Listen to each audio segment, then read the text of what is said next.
Salut à tous les investisseurs sans cravate et bienvenue dans cette nouvelle vidéo de la longue série présentation et analyse des sociétés du CAC 40. Aujourd'hui, comme vous l'avez deviné avec l'écran à côté de moi, on s'attaque à l'entreprise Saint-Gobain qui fait énormément parler d'elle depuis le début d'année.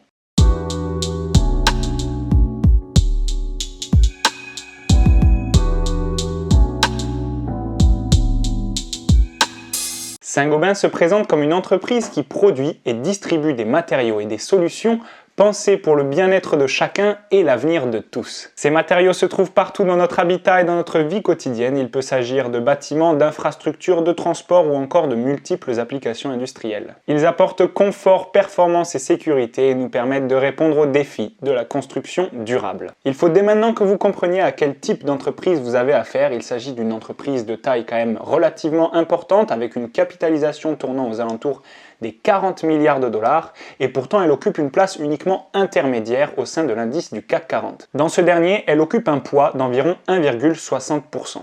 C'est en effet un acteur de choix pour parier sur les solutions qui ralentissent le réchauffement climatique. Aujourd'hui, si vous souhaitez construire une infrastructure intelligente dans le sens qu'elle apporte confort mais aussi qu'elle évite les fuites thermiques, eh bien c'est tout à fait possible que 50% de l'ensemble des matériaux qui seront dans cette infrastructure proviendront du groupe Saint-Gobain. Ils ont reçu la note A de la part du CDP qui évalue l'impact environnemental des entreprises et aussi la note A- avec une moyenne de 88 sur 100 de la part de l'émetteur de données financières Refinitiv qui justement permet de faire de l'audit concernant les critères ESG, c'est-à-dire environnemental, sociétal et gouvernance. Dans cette idée, le groupe a annoncé vouloir être neutre en carbone d'ici 2050, comme l'a fait Danone d'ailleurs, et avec un premier cap à moins 33% d'émissions d'ici 2030. Ces ambitions, elles sont évaluées par Science Based Target Initiatives, qui permet du coup de donner de la valeur à ces dernières et de vérifier si elles sont raisonnables, si c'est cohérent avec le profil actuel de l'entreprise. Revenons un petit peu en arrière pour parler de l'histoire de Saint-Gobain, qui est la société la plus ancienne du CAC 40 avec plus de 350 années d'histoire. Saint-Gobain a été créé en 1655 sous le nom de Manufacture Royale des Glaces pour justement pallier au monopole qu'avait Venise à cette époque concernant la fabrication de miroirs. À partir du 19e siècle seulement, Saint-Gobain s'internationalise et se diversifie aussi en partant sur des marchés tels que l'automobile, la chimie ou la production de verre. À partir de 1970, Saint-Gobain souhaite se reculer un petit peu et se désengager de ses activités dans la chimie et fusionne avec Pont-à-Mousson qui fabrique à cette époque des canalisations en fonte. Dans la continuité de ces acquisitions importantes, le groupe acquiert en 1990 l'entreprise Norton qui lui permet de mettre un pied dans le business des abrasifs, des plastiques et des céramiques. En 2005, le groupe acquiert l'entreprise British Plasterboard qui est le leader mondial des plaques de plâtre, autrement dit du placo. Saint-Gobain centre sa stratégie sur l'habitat durable, continue d'acquérir des entreprises dans le secteur des matériaux de construction et commence à se développer dans les pays émergents. D'ailleurs, fin 2020, l'entreprise est présente dans plus de 70 pays autour du globe. Aujourd'hui, en termes d'activité, le groupe occupe un spectre extrêmement large. Vitrage automobile, mais pas seulement, pour tout type de transport d'ailleurs, et de construction. Les adhésifs et les abrasifs, le matériel de découpe et de polissage, des solutions de transport de fluide, donc des pompes, des valves, des canalisations, des textiles techniques pour la protection et pour la construction, et des contenants plastiques à usage unique pour la pharmaceutique et les biotechnologies. Ses clients principaux sont donc des industriels, des entreprises de la construction, des laboratoires pharmaceutiques et aussi des constructeurs automobiles. L'avantage pour un client d'interagir avec un groupe de cette taille, c'est d'avoir seulement un interlocuteur pour un business, pour un panel de business extrêmement large. Mais pour le groupe, cette stratégie est à double tranchant. Cela lui permet évidemment de créer des synergies dans ses différentes activités et donc de réduire ses coûts quelque part, que ce soit par exemple pour les moyens de distribution, pour le marketing ou pour le financement, mais il faut pouvoir gérer l'ensemble en gardant une ligne stratégique, il faut pouvoir faire confiance à sa ligne hiérarchique et accepter que certaines des activités se développent de manière indépendante. On pourrait en parler des heures, mais à mon sens, Saint-Gobain évolue aujourd'hui sur un marché mature, un marché qui est bien défini, dont on connaît la demande. C'est ça que ça veut dire, mature. Et pour une entreprise qui a plus de 350 ans d'histoire, même si dernièrement, c'est vrai qu'elle bénéficiait, qu'elle surfe sur la tendance de la construction et du bricolage, eh bien, on remarque quand même que depuis les années 2008, son chiffre d'affaires évolue que très peu et elle a du mal à continuer de pénétrer son marché. Et finalement, le résultat de ces acquisitions, eh bien, il est difficilement observable sur cette dernière décennie. Aujourd'hui, le groupe s'inquiète quant à la mondialisation. Le commerce tend à croître de manière moins rapide que le PIB mondial et les barrières tarifaires augmentent et certaines activités commencent à se régionaliser. Cependant, le groupe en est bien conscient et c'est très important de pouvoir lire ce genre d'informations dans leurs documents de référence. C'est vrai que les principaux vecteurs qui permettraient et qui permettent à l'entreprise de générer plus de chiffre d'affaires, c'est 1. La croissance démographique et 2. L'inflation des produits qu'elle vend. Cependant, l'inflation de ces produits à la vente, ça se conjugue avec l'inflation des matières premières que l'entreprise consomme, comme par exemple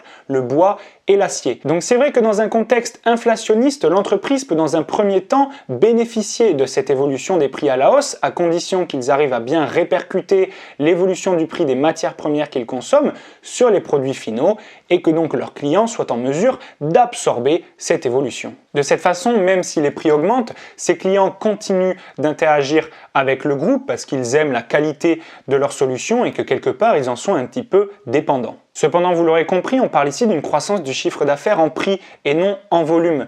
Et cette croissance en prix, elle est un petit peu plus risquée, un petit peu moins stable, puisqu'elle dépend de la tendance inflationniste justement.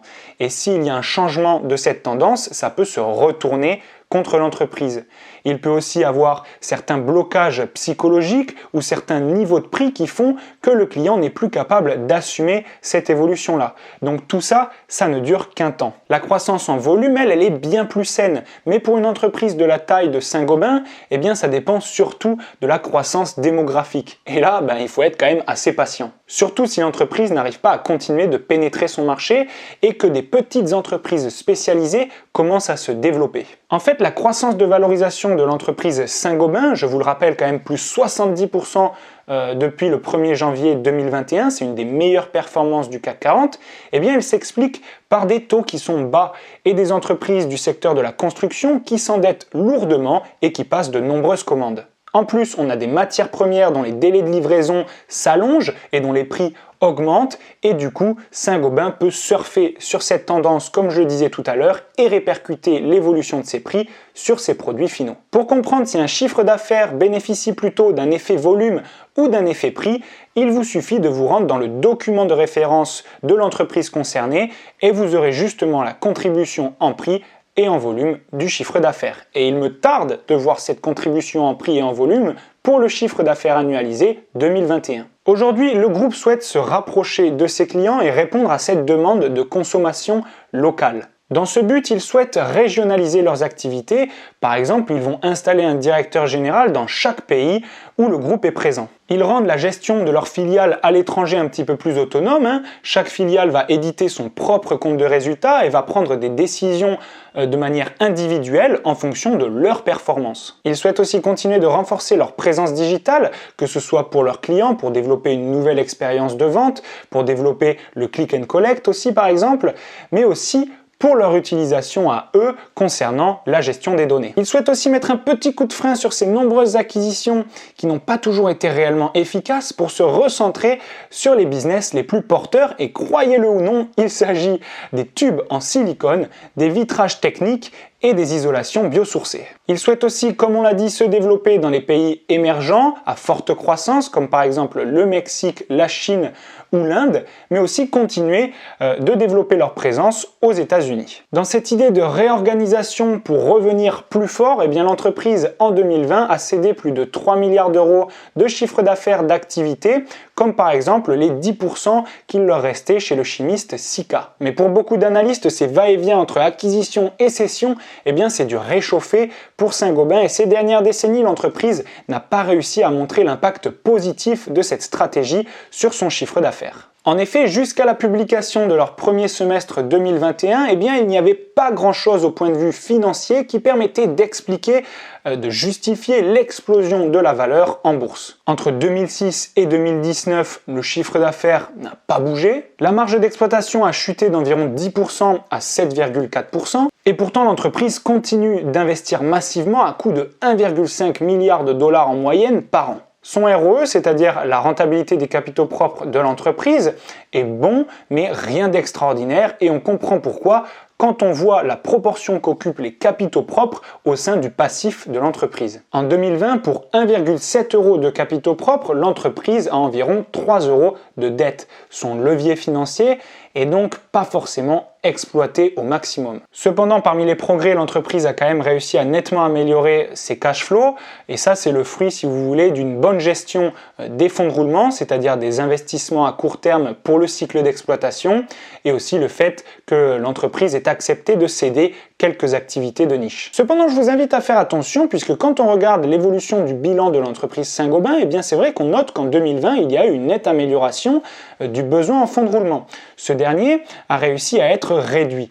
Mais c'est très difficile pour un analyste financier amateur comme vous et moi de comprendre s'il s'agit vraiment d'une modification structurelle de l'entreprise ou juste du fait que la crise Covid ait amené l'entreprise à liquider une bonne partie de ses stocks. Et il faut savoir que dans la contribution aux besoins en fonds de roulement, eh bien les stocks jouent une place très importante. Par exemple, dans son document de référence, l'entreprise explique qu'elle a réussi à faire passer son BFR de 27 jours de chiffre d'affaires en 2019 à seulement 18 jours de chiffre d'affaires en 2020, sans forcément appuyer sur le fait que cette crise Covid leur a fait liquider des stocks. Cependant, ça amène quand même l'entreprise à libérer plus de 500 millions d'euros de cash flow par rapport à l'exercice précédent.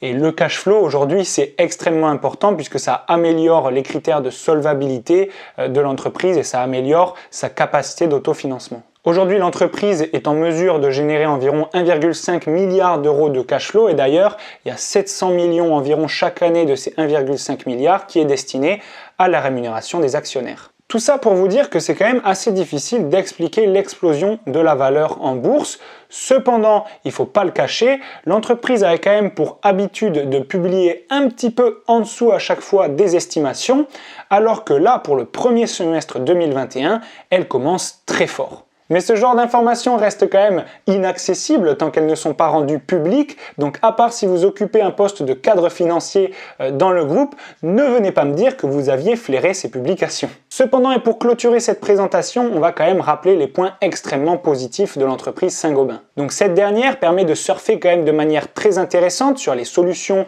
qui permettent de ralentir le réchauffement climatique, mais aussi sur la tendance qu'il y a aujourd'hui dans les secteurs de la construction et du bricolage. Les ratios de valorisation de l'entreprise sont tout à fait corrects et raisonnables, cependant on rappelle que l'entreprise est quand même enregistrée dans le secteur de la consommation cyclique dans lequel se trouvent toutes les entreprises du luxe. Donc quand vous faites une analyse comparative sectorielle, faites attention aux entreprises que vous prenez en compte. Ce qui m'intéresse moi, c'est le fait que l'entreprise quand même du point de vue boursier, elle reste extrêmement discrète. Elle ne fait pas trop parler d'elle, c'est uniquement actuellement ses performances qui l'ont mise sur le devant de la scène. Ensuite, c'est vrai que l'entreprise a quand même une bonne gestion financière, elle arrive à profiter des taux bas. En 2020, dans un contexte Covid-19, l'entreprise a réussi à renforcer ses solutions de financement avec l'émission par exemple de plus de 1,5 milliard d'euros d'obligations et aussi des crédits syndiqués à hauteur de 2 milliards d'euros. C'est très important de noter qu'une entreprise s'endette quand les taux sont bas.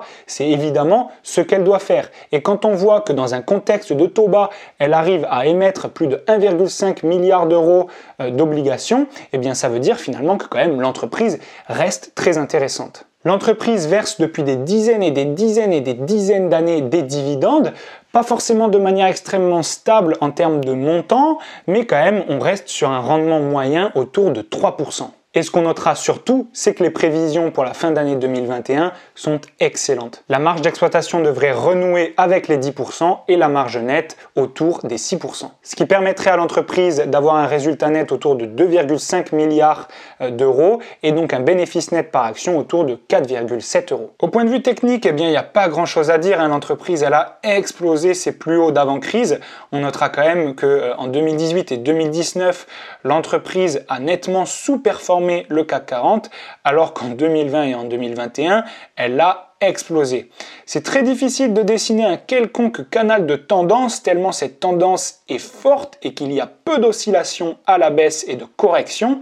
Et d'ailleurs, on voit un RSI qui est quand même au-dessus des 80, il est à 82,9 aujourd'hui avec ses dernières belles bougies vertes. Donc ça marque quand même un beau bull run et on s'écarte nettement des moyennes mobiles linéaires 100 et 200. Donc peut-être aujourd'hui techniquement un profil quand même assez risqué, mais c'est vrai que finalement la tendance haussière est quand même extrêmement marquée et je pense que certains ont réussi à bien en bénéficier, dont toutes les personnes qui ont quand même un plan épargne entreprise chez Saint-Gobain. Voilà, c'en est tout pour cette présentation. J'espère que cette dernière vous a plu. N'hésitez pas à vous abonner à la chaîne Sans Cravate, à liker cette vidéo et à acheter le livre Débuter en bourse, comprendre et investir sur les marchés financiers pour votre formation et la construction de votre PEA.